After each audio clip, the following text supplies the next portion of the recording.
Stop your offenses. So we should understand this, that we have to voluntarily give up our tendency to commit offenses. It means we have to watch ourselves. And when we see we're getting a little offensive, then we have to say no. We have to stop ourselves like that. So then, going down to the bottom of the page, second to last paragraph, he explains what is the effect of this anatha. If you do this, if you commit offenses, what happens to you? So he says that the case of the offender losing the mercy of the name is similar to a subordinate like a worker or a servant who's offensive to his vastly wealthy and capable master. He is denied proper care and is treated indifferently by the master. As a result, that person comes to suffer poverty and distresses of all sorts. In other words, you will end up suffering terribly if you commit offenses. You'll end up bewildered, distressed, in anxiety, as they say in the devotee vernacular, fried. You'll be fried to the max. And it'll be too much. And you'll be trying to do something, but it'll be so hard. So, this is the result of offending. But if the offending servant again puts himself at the beck and call of his master, the master gradually shows mercy. So if you just stick at it, of course you should apologize to the devotees for your offenses to them or whatever. Try and make up that, I'm sure you're hearing about from Madhurya. But otherwise you should just stick at your chanting, stick at your devotional service, and gradually the Lord will give mercy again, and you'll be able to get into it again. So he says, thus one cannot argue against the gradual elimination of anathas. If you're sincere, even if you make mistakes, even if you commit some offenses, but if you're sincere, then you'll be able to pull through eventually. Anyway, I think we'll call that a day. There is more, but time isn't really there, and it's rather detailed. So, any questions? Comments? Words of wisdom?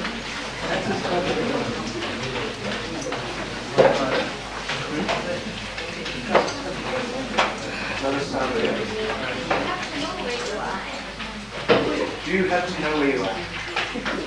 The question is, do you have to know where you are? Well, I know, of course we're in Phoenix. But as far as where you are in devotional service, which I think is what your question relates to, well, it's an extremely good idea. Because at least you know what is forward and what is backward. If you don't know where you are, you may think that something that is way forward is your next step. And you may think that something which is an immediate problem you have is a problem you don't have. So we said at the very beginning, perhaps you weren't here, that it's actually very important to at least have a reasonable idea where you are. Because then you'll know what to do and what not to do in order to systematically advance in a practical way. So yes, the answer is yes. You need to know where you are. Any other questions or comments? So I know you won't have time to read anything. But if you want to, you can, as far as I'm concerned. And it'll probably be worthwhile, so you can be ready for the discussion tomorrow. But in the meantime, Srila Prabhupada ki jai.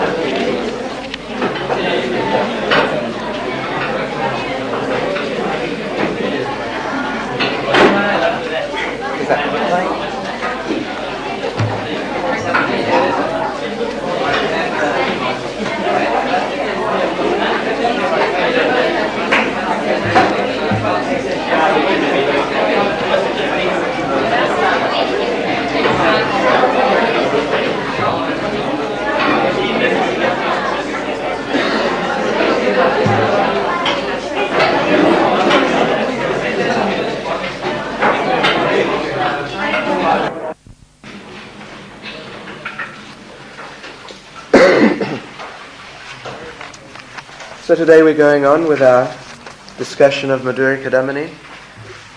We're going on to chapter 4, page 18. The fourth shower of nectar. More and more nectar is showering on us. Very nice. So anyway, yesterday we discussed about Bhajana Kriya. When a person actually begins engaging in devotional service, they actually take up devotional service. This is what Bhajana Kriya means. Now, do I have to write all the 9 stages on the board? All sort of tune them enough there? Okay. So, Bhajana Kriya, on the level of Bhajana Kriya, which means that the person is basically beginning their devotional activities.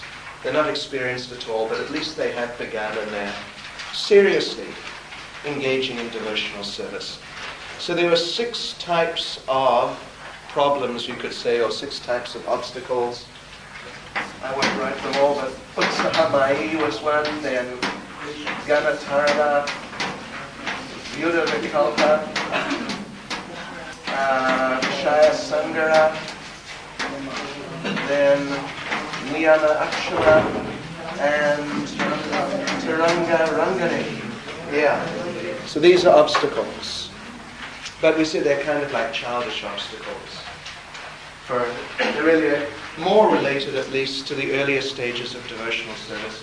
Although having said that does not mean that they are completely restricted to just the beginning levels. Even a person who is somewhat more advanced may also get into Vyuda Vikalpa, unable to decide what to do, what not to do in a particular situation. And devotees may also accept different vows that they shouldn't really do, feeling that this may help in their devotional service, even when they're more advanced than just that beginning stage. So, it's like that. So that's Bhajana Kriya. One is trying to get established in devotional service, get a firm footing, and not get swept away by any of these things. Then, when one is seriously engaged in devotional service and has a little footing and is actually making a little progress, then one is confronted by, on the next level, Anatha Nivritti,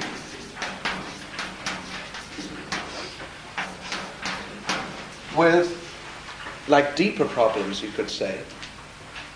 I mean, not that it gets worse. It might sound like we're saying it gets worse. Actually, it's getting better all the time.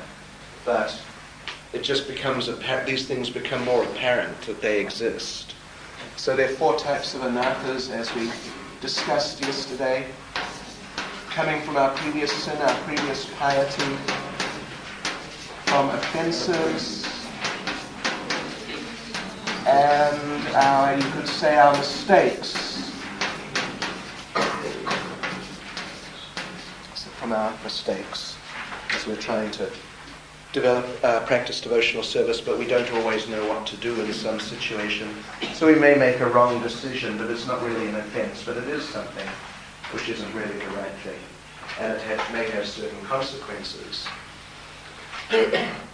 So then we also discussed how these are nullified. Particularly, we noticed that the anathas arising from offences. Now, of course, offences are anathas, that's one thing. But they have certain effects which are anathas, which are unwanted things. And we read a little bit yesterday how someone who commits offences, the example was given of a servant of a wealthy master who somehow or other gets on the wrong side of the master and then is neglected by the master. But then, as long as the servant carries on very faithfully, eventually the master may accept him again. So, like that, if one commits offences, then one's position in devotional service and one's taste for devotional activities reduces.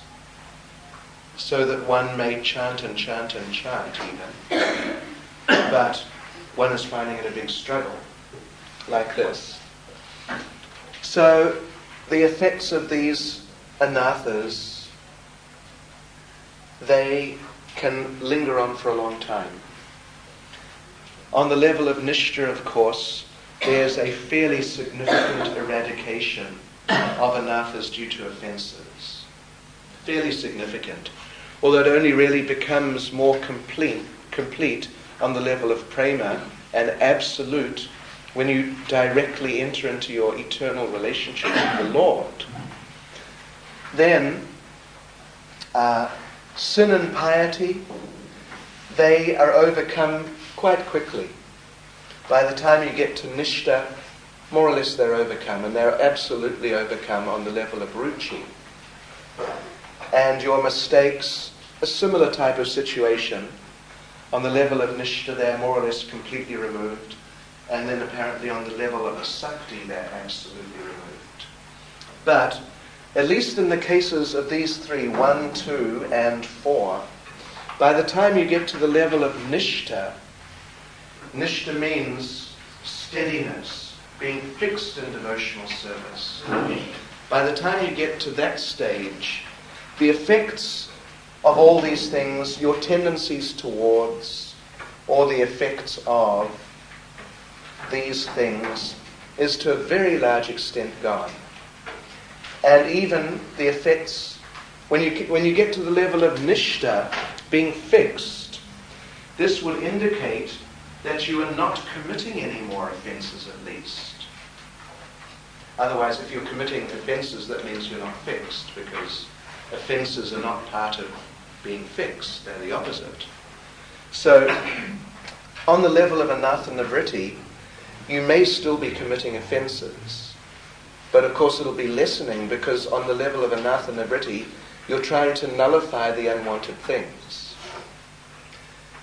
So even offences, even though the effects do go on after nishta, but still on the level of nishta, the effects of your offences generally will not be so significant. So we're coming to the level of nishta right now, at least in our discussion, and hopefully otherwise. But anyway, at least in terms of our discussion. So nishta, in other words, is a very good stage. It's a very good stage. It's actually quite an advanced stage. Your mistakes in bhakti are finished. No more mistakes. Because if you make a mistake, that means you're not fixed. Your offences are finished, and basically any attachments to sin, piety, and the effects of your mistakes are essentially finished. So it's pretty advanced, a good stage to be on. Anyway, so that's a little summary of what we discussed yesterday and leading us into what we're going to discuss today. So let's have a look now on page 18, chapter 4. Now there's a reference at the beginning. Unfortunately, because of computer problems, it didn't print out so clearly, but you'll see a couple of verses there. Srinvatam Swakata Krishna Punyashavam Kirtanarija Takstohi Bhajani Vidinoti Saritsatam. How many of you have heard of this verse, or a little familiar with this verse? One. Okay. So, we won't go into this verse too much, or the next verse. If you are familiar with these verses, then we could go into them, because they're very important verses, actually. So I won't even go so much into what is being discussed about them. But the basic point is that when a devotee comes to the level of nishta, steadiness, or rather, as the devotee is approaching the level of nishta, meaning they're not on the level of nishta yet, but they are actually in like the higher levels of anatha nivritti. Then, if you look in the last paragraph, well, let's look in the second to last paragraph to start off with. He's saying that, referring to these two verses which unfortunately I'm not so familiar with, but he's saying that on the level of nishta, only a small portion of anathas remain. Now, it is a fact that even though we've got this level called anatha nivriti, which implies we're nullifying all our anathas, and then you come to nishta where you're fixed. So the implication is no more anathas. But actually on the level of nishta there are still some anathas. That's a fact. That's a fact. Particularly, more than anything in terms of the results of your offences.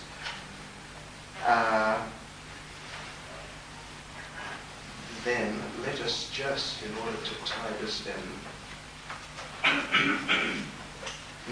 turn over to page 19. And you've got that verse there towards the top of the page, then the translation, then the paragraph underneath the translation of the verse. You see that? Here the word cha is used. Here the word cha is used again. You remember Shivasya cha? So here is kama loba daya cha. Lust, greed, and what? It doesn't say. But it's understood that there's an and certain things. Anyway, that's a little Sanskrit grammar for us.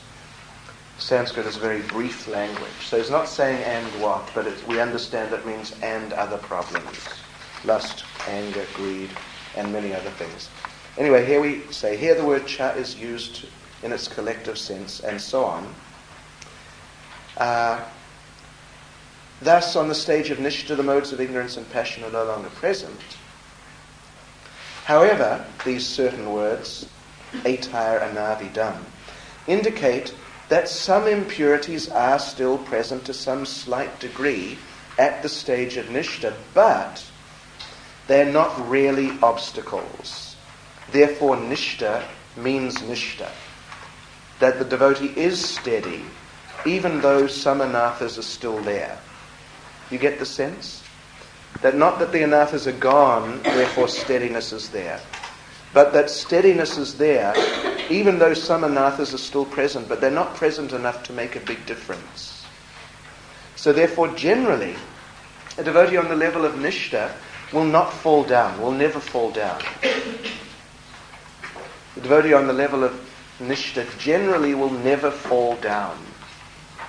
Now, of course, there are exceptions, because, as we know, the effects of your offences may last on to bhava, prema like that even.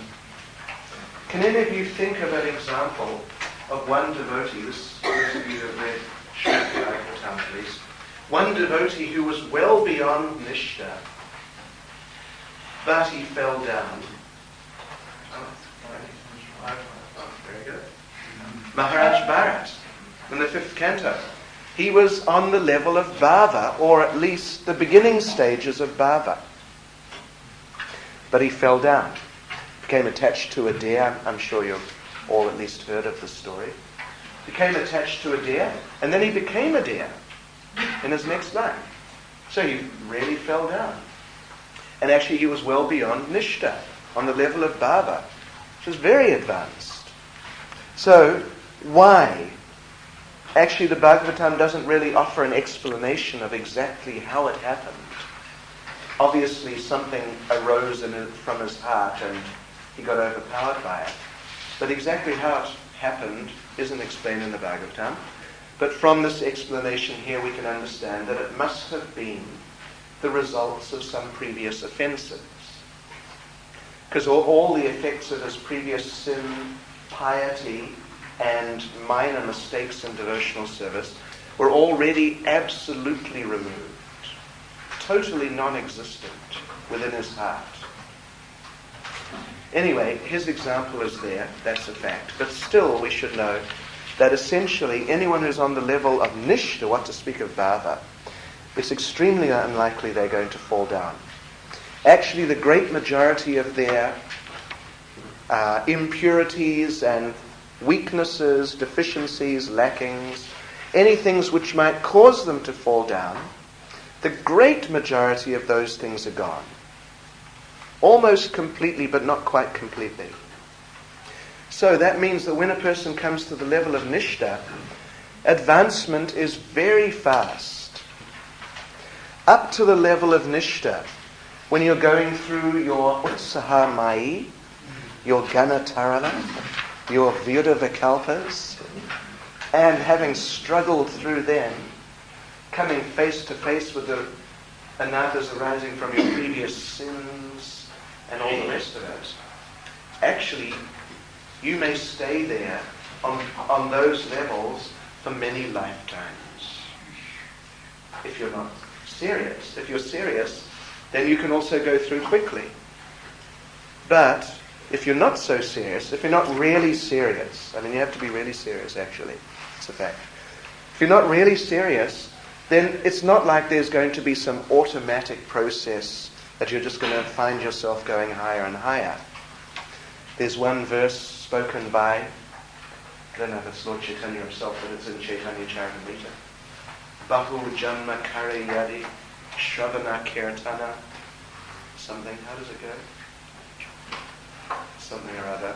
Tabe Krishna Premadana or something. That Bahu Janma. For many lifetimes, Kariyadi, Shravana Kirtana. You may go on hearing and chanting for many lifetimes. But the idea is that if you do your hearing and chanting offensively, you may not achieve Krishna Premadana, the goal of Krishna Prema. Now, the person who has come to the level of Nishta has gone beyond those things, basically. So from that point, obstacles, there are no really substantial obstacles, at least. So from the point of Nishta, advancement can be very, very fast. So we should all come to the level of Nishta. Okay? Right. So let's do it. Let's do it. Let's do it today. Let's do it now. Let's not put it off till after lunch. Anyway, so here we are. According to our estimation, if you would like a wild guess, we are all somewhere around Bhajana Kriya and Anatha Nivritti. We are all somewhere around there. That is an approximation. Some of you may be much more advanced. We could expect that would probably be the case. Because I know you're all committed devotees. You all are. You're all committed to Krishna consciousness. But I feel that this is probably likely, that we're all like working through our conditioning and trying to sort it out and get past it. So now here, if you look, now going back to page 18, right at the bottom, the last paragraph, let's see.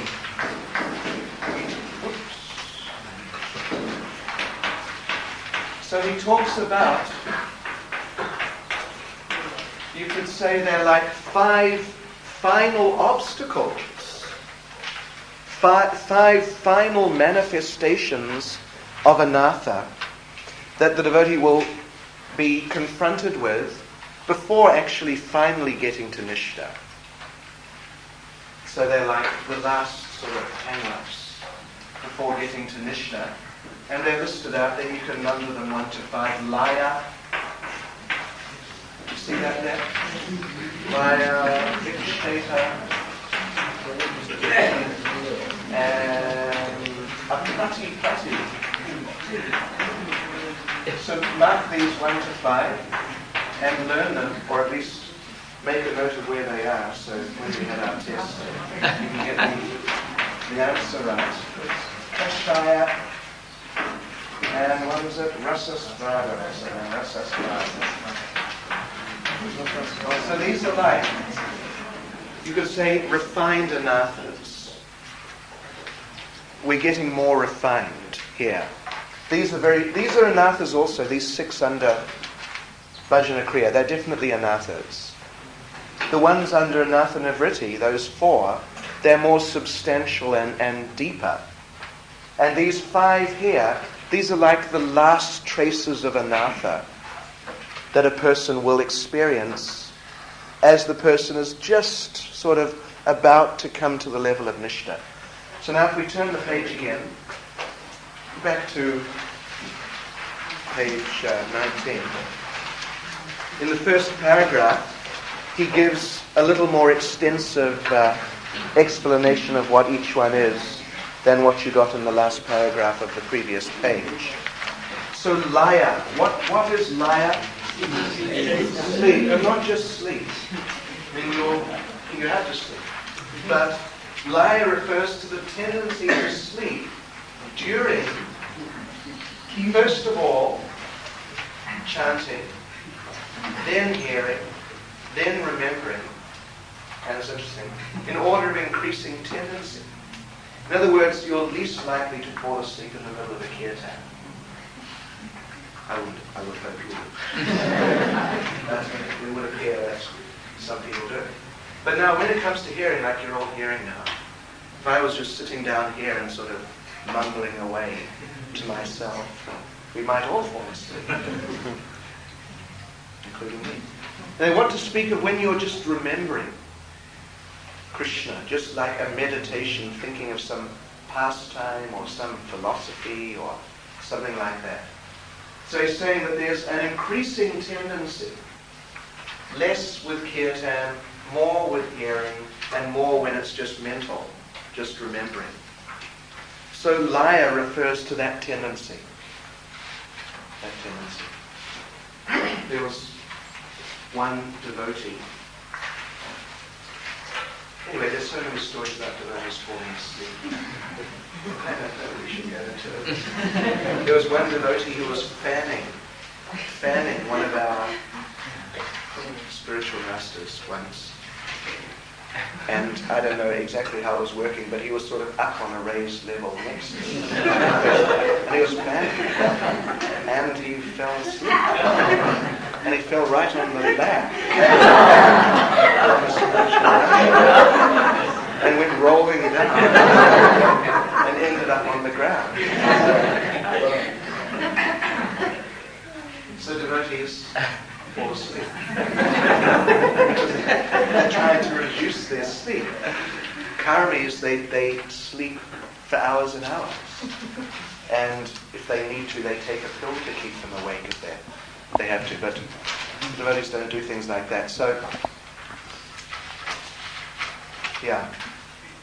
So Nishta means that this isn't happening. Anyway, so let's just go through these 5. So that was laya. Tendency to fall asleep. So when you're on the level of Nishta, seeing this is a last trace of anartha before you get to Nishta, the idea is that when you're on the level of Nishta, you don't fall asleep. When you're not meant to. You don't. That when there's hearing and chanting about Krishna, then you're naturally attracted because you're fixed and you become absorbed. And even if you are tired, even if you haven't had much sleep the night before or something like that, but you won't fall asleep. Because that transcendental sound is actually touching the heart. And you're on that level, the level of the heart. So your consciousness is really becoming absorbed in that transcendental sound. So that means that if you have a tendency to fall asleep in Srimad Bhagavatam class or when you're reading, one devotee told me that my reading is a series of experiences of waking up. He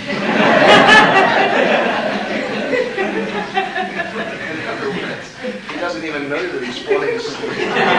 But when he wakes up, he realizes, I fell asleep. So all these things happen with devotees. But in a sense, it's a sign of advancement. At least they're trying to read.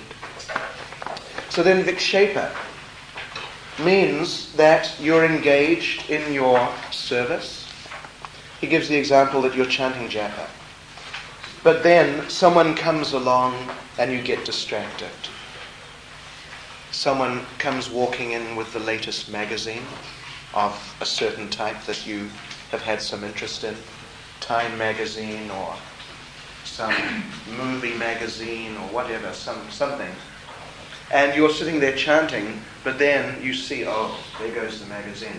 that these types of things which you may normally have been attracted to, but now you're not, because your consciousness becomes more absorbed in your spiritual activity. Then apratipatti, this is interesting, refers to an inability to become absorbed in spiritual activity even when there isn't anything to distract you. It means just a lack of interest. There's no specific sort of competition that your mind may get attracted to. There's no other thing, but you just can't get into it like that. So a type of indifference, apathy, which stops you from becoming absorbed. Then kashaya means, well, bad habits.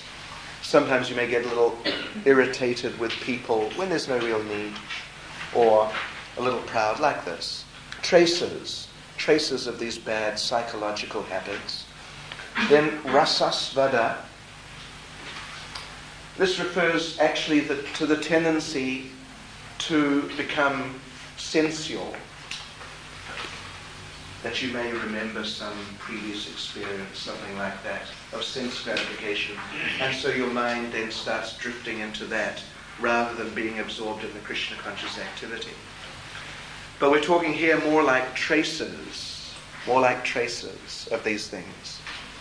So, nishtata bhakti, or the level of nishta. Nishta means the absence of these things. The absence of these last weaknesses. So one is coming to the level of goodness. Then he goes on to say, go down, just the paragraph after the one which is talking about how these things aren't an obstacle, starts nishta. See that there, nishta, steadiness? There's of two types. So this is an interesting point. Two types of steadiness. One is steadiness in bhakti, and the other is steadiness in things which are related to bhakti, but not actually bhakti. So, in the same paragraph, he talks about bhakti directly, sakshat bhakti. Sakshat means directly. So, there are three main divisions, bodily, vocal, and mental. Then he goes into a little discussion about different opinions on which is most important, which we won't really go into. But the basic idea is that steadiness in bhakti means being fixed in bodily service, active service, being fixed in speaking or chanting about Krishna, and being fixed in thinking of Krishna or devotional service like this. Then the next paragraph, things related or things favorable, secondary things. They're not directly part of bhakti, but they're related. Like humility, that's obviously related to bhakti, but it's not directly part of it. Being respectful, being friendly, being merciful, not being proud, not getting angry with people, being peaceful, tolerant. So these are all secondary types of qualities. So he goes on, actually in the same paragraph, to say that you may find a devotee who is very fixed in these secondary qualities, very humble, very peaceful, doesn't get agitated when something goes wrong. But as far as his bodily engagement or his vocal engagement or thinking of Krishna, his actual engagement in devotional activities, he's not always engaged. Sometimes he may talk some nonsense. Sometimes he may not engage in devotional service. He may just, as they say, space out and just sort of, you can't find him when he should be doing his service, like this. So now, you may think, because he has so many nice personal qualities, you may think this person is actually on the level of nishta, fixed, because he's undisturbed and, like that. But actually he's not really nishta. But then on the other hand, he goes on to explain that you may find, he says, an arrogant devotee. A devotee who's proud and prone to get uptight sometimes and be a little unpleasant. But then you see that this devotee is always engaged in devotional service, always actively engaged, always chanting, like this. So then even though there's a lacking in the secondary qualities, still we will accept that that devotee is on the level of Nishta. Even though there's a lackings in these other secondary qualities, which according to the people in material life, they would think would be more important. So Prabhupada even would get extremely angry. And people would say, oh, Swami isn't meant to get angry. And they would think this is a defect. But it's certainly not a defect at all. So, like this. Of course, Prabhupada is beyond Nishta, but at the very least on the level of Nishta through being so completely engaged in devotional service. So, as a little summary then, let's see.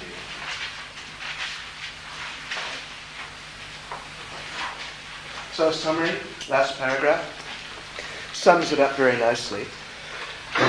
What has been shown is that laxity or intensity of effort and difficulty or ease in being absorbed in devotional service, such as hearing and chanting, is the criteria for discriminating whether the devotee is nishta or not nishta. This is the basic point here. Whether they're really fixed in devotional service or not.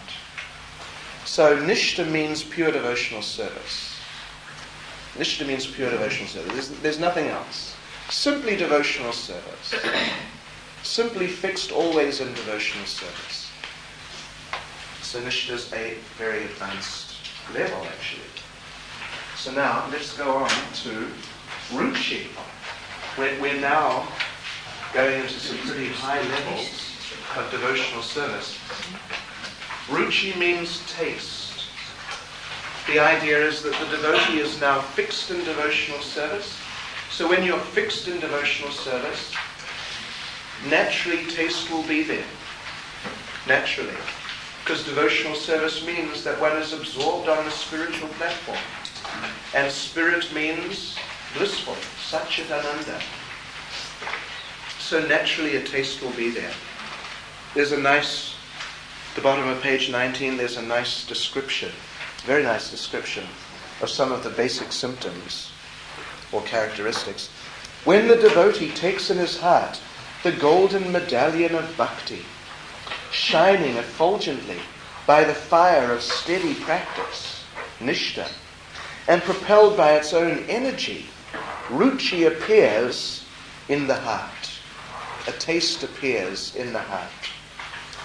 When a person develops a taste for the activities of bhakti, such as hearing and chanting, vastly greater than attraction for anything else, that is called ruchi. So now this is very advanced level, isn't it? Vastly greater than the attraction for anything else. So, that means that if, going back to Laya, falling asleep, when there's actually one story, you may have heard this Puranic story, that at the beginning of creation, Nidra Devi, have you heard of Nidra Devi? We all know her very well. She's the deity of sleep. She was concerned, she was expressing to Lord Vishnu, beginning of creation, that I'm able to carry out my service to you, meaning put people to sleep, very nicely. But I have one problem, that is with your devotees. Your devotees are always hearing and chanting about you, so I'm not able to do my service on them, meaning I'm not able to get your devotees to fall asleep. So I feel that's bad. I want to be able to carry out my service completely. So you have to give me some opportunity so I can do my service with your devotees or put your devotees to sleep. So Lord Vishnu thought for a minute and he said, all right, if my devotees are inattentive during Srimad Bhagavatam class, then you can do your service on them. Yes, during hearing Srimad Bhagavatam class. So Nidra Devi was quite happy with that, and it appears she does quite a good job. or alternatively, we are not being attentive enough. I think that's more like it. So the idea is that when a person is, say, on the level of bhajana kriya, they're just beginning, and they don't really have much of a taste, but they have some conviction intellectually. That's like the basis of their Krishna consciousness. Then as soon as Srimad Bhagavatam class starts, they're asleep. As soon as they pick up a book to read, they're asleep. Not quite that bad, but something like that though. The tendency is there, actually. It's a fact. When they come to the level of Nishta, then Srimad Bhagavatam class starts, and even if they're feeling sleepy, but they'll become absorbed in hearing, and their sleep will go because they're fixed like that. On the level of ruchi, it's said that even if they are asleep, but some chanting, some hearing and chanting begins, then they'll wake up and become absorbed. They won't be able to sleep. Good example is Maharaj Parikshit. 7 days and 7 nights he didn't sleep. He just sat. And he was telling the devotees, or Shukadev particularly, just go on chanting, just go on. And I don't care about the snake bird which is coming, but you just go on chanting about the Lord. So he had such a taste for it that he couldn't sleep for 7 days, 7 nights, and he lost any concern, even actually for his own death. He didn't care. He said, just let the snake bird come and bite me, I don't care. But you just go on chanting so I can hear. So this is what it means, that one's attachment for Krishna supersedes all other attachments. So all the other attachments, they just go out the window, gone. And one is absorbed in Krishna consciousness. So it's very, very nice. Unlike in the previous stages, at the stage of ruchi, constant performance of devotional activities like hearing and chanting does not result in even the least fatigue. Some of you may have had the experience of trying to stay awake on, Pandava near Jala Ekadasi. By the time it gets to 2 o'clock, even when you're standing up, you're asleep. Just looking at your watch every 2 minutes.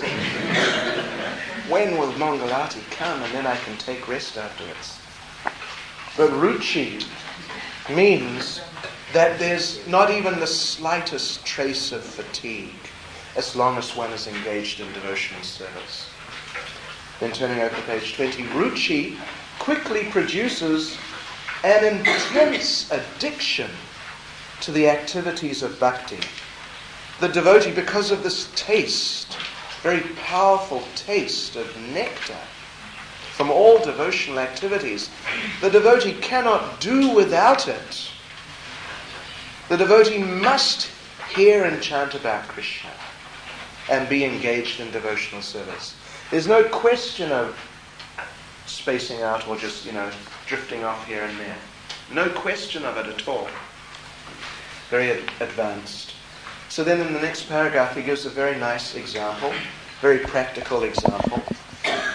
Actually the same example is given by Rupa Goswami in Nectar of Instruction. The example of a person with jaundice, that we are, from the spiritual point of view, in a jaundiced condition. And part of that condition is that you taste things which are sweet to be bitter. So he's expressing our condition in those terms. But the cure for jaundice is to take sugar, that thing which tastes bitter. That will cure the jaundice, the condition which is producing this bitter experience. So we are told to chant 16 rounds and be engaged in devotional service, but we are not so keen. It's not like we must do it. We have to do it. We may agree to do it. All right, I'll do it. All right, I'll chant 16 rounds. We may agree to do it. But that attraction and taste we don't have. But if one keeps on hearing and chanting and practicing devotional service, then this will cure the very diseased condition which is producing the resistance to engaging in devotional activities. And then gradually one will experience them to be nectar. So then he goes on to explain there are two types of ruchi, two levels of ruchi actually. One is a level of ruchi where you get great taste. When there's a kirtan, you're so attracted, it's so wonderful, you must be there. And you become absorbed in it, as long as the kirtan leader really knows how to sing. And as long as there's nice madanga playing and kartals and maybe harmonium and things like that, then it's just nectar. It's just wonderful. And you just become so absorbed you don't want to be anywhere else. You just forget about anything else. And that's like your world, the kirtan. Or the prasad. If the prasad is just expertly cooked and very nicely done, then again you just become absorbed. This is so ecstatic, so wonderful. Or, of course, that's an easier one than it would appear. But it's not so easy. Anyway, we'll talk about that when we talk about the second level of ruchi. Or, he mentions, if someone is talking about Krishna, like here we're talking about Krishna.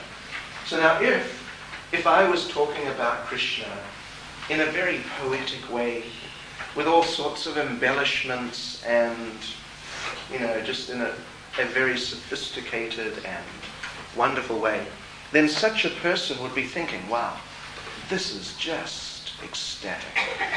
And he'd just become absorbed completely. So, but I'm not. I'm just sort of struggling through here. So such a devotee would think, well, if I have to, then I'll stay here, but like that. So the devotee is experiencing ruchi, experiencing that all-absorbing taste, which just captivates the mind, and through which everything else disappears. That is dependent to some extent on the excellence of the devotional activities which he is becoming involved in. Then the second level, higher level of ruchi, in other words, progressing towards the next stage, which is asakti actually. So, it doesn't matter. Even if he was sitting here now, listening to me, sort of mumbling on, he would just be thinking, wow, this is amazing. This is tremendous. And just be totally absorbed. Srila Bhaktisiddhanta Saraswati, he would have often, he would have the maha plate brought to him. And he would put his hand in it. And he would just mix everything up. Everything. The sabjis, the dal, the rice, the sweets, the drink, the, whatever, everything. The chutneys and just everything. Just mix it till you get this, this mess, basically. Which, at least materially, everything is indistinguishable from everything else. Then he'd say, all right, now you go distribute it. And other times when he didn't do that, he would tell the devotee. There was one devotee whose duty it was to distribute the maha, and he was actually a sannyasi. So it's an important service. So Srila Bhaktisiddhanta would ask him that you note who asks for what, and you tell me. Who asks for the sweet? Who asks for the sabji? And you tell me. So, this higher level then of ruchi means that the devotee is tasting the bhakti. Taste We're talking about taste. So the devotee is tasting the bhakti and the external trappings, which may be material, because if you're an expert musician, or even an expert speaker, very clever in speaking, or an expert cook, or whatever it may be, this is not necessarily spiritual. You just may have that aptitude due to your conditioning. You may be that sort of person. So when the person is experiencing taste, but they're tasting to some extent the material trappings, then this is a sign of contamination. And Vishnu Chakravarti Thakur makes that point. He calls it dosha vas. One should understand this as a taint of impurity in the heart. But where the devotee is simply tasting the bhakti, then this means that it's like a pure spiritual taste, and the devotee is quite advanced. Srila Bhaktisiddhanta again, he would often ask one devotee to sing who couldn't sing. We have some devotees like that. Sometimes they sing, and it's sort of up and down or flat. It's all on one level. Or everyone's wondering, why doesn't he stop singing? I mean, generally they won't lead kirtan, but sometimes you hear them joining in, and it can be a distraction. But he would hear the bhakti, so he would enjoy listening to this devotee sing, even though the devotee couldn't sing. And like this idea of mixing up the prasad, so the devotees relishing the prasad would be dependent on the presence of bhakti there, and they would be relishing the bhakti. Otherwise, how are you going to relish your sabji dal mixed in with your orange juice? It's not possible. So there's these two stages in ruchi. So in the fourth paragraph it says that a person with the second type of ruchi, which is the higher type, will experience great pleasure even from the beginning of any performance of hearing and chanting. But now if there is excellence, it'll just increase his ecstasy. So it means he hasn't got the slightest trace of impurity in his heart. This is very high level of pure devotional service. And then the next paragraph is very interesting. He is expressing how such a person thinks, or how such a person may speak. And it's quite interesting. O friend, he's expressing great humility. O friend, abandoning the nectar of Krishna's names, why are you engaged in useless talks of family pursuits, of security and enjoyment? What can I say to you? I myself am so wicked. Though I received the precious jewel of bhakti by the mercy of the spiritual master, I'm so unfortunate that I kept it tied in the hem of my cloth. I just kept it one side, basically. And then he goes on a few more lines down. Alas, such am I, or such is my sense of taste, that I lick up bitter tasting, deceitful, profane gossip like nectar. Hare Krishna.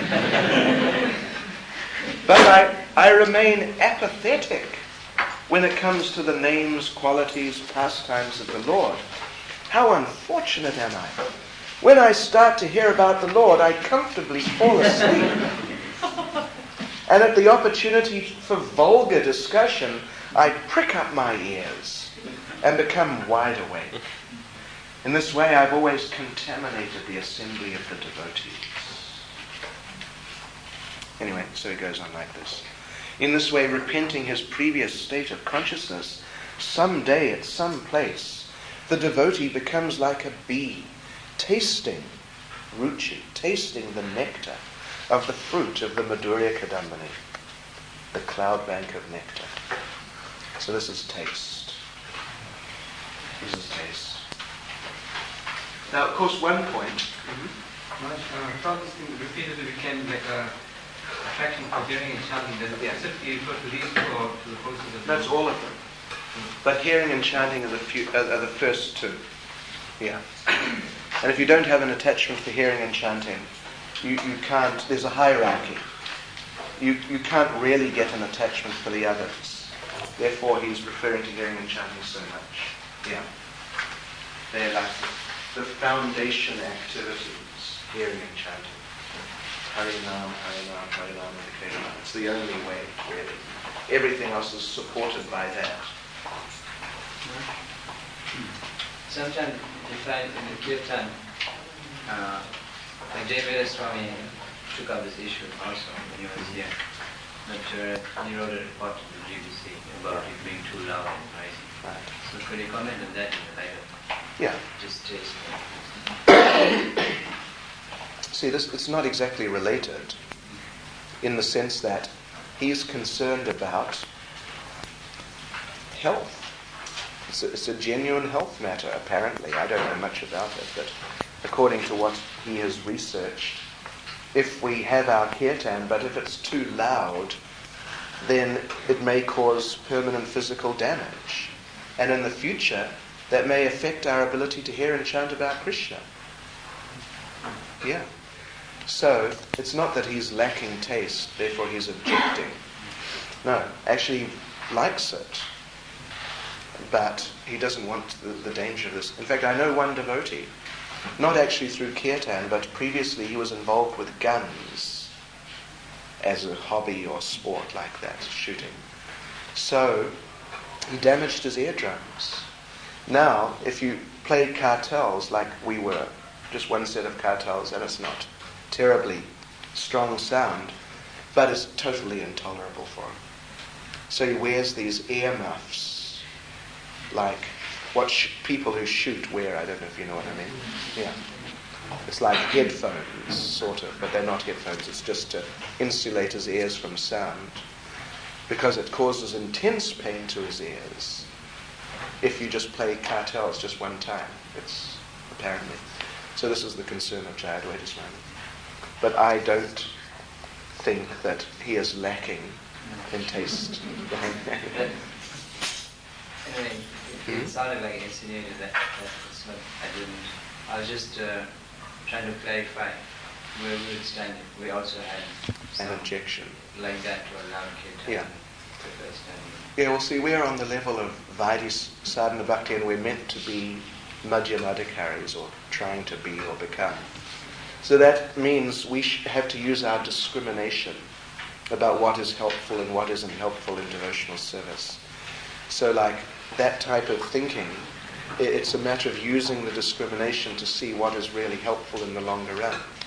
Because to have a big, loud kirtan, according to Jayadvaita Maharaj, I mean, some devotees disagree. But according to his understanding, a big, loud kirtan with wampers and crashing cartels and everything means that in the future you won't be able to have nice kirtans. You won't be able to do it. So in the longer term, he sees it as being something which is not conducive to hearing and chanting about Krishna, actually. Even though at this point it may appear to be conducive, that we're getting fired up and, all that, stomping around.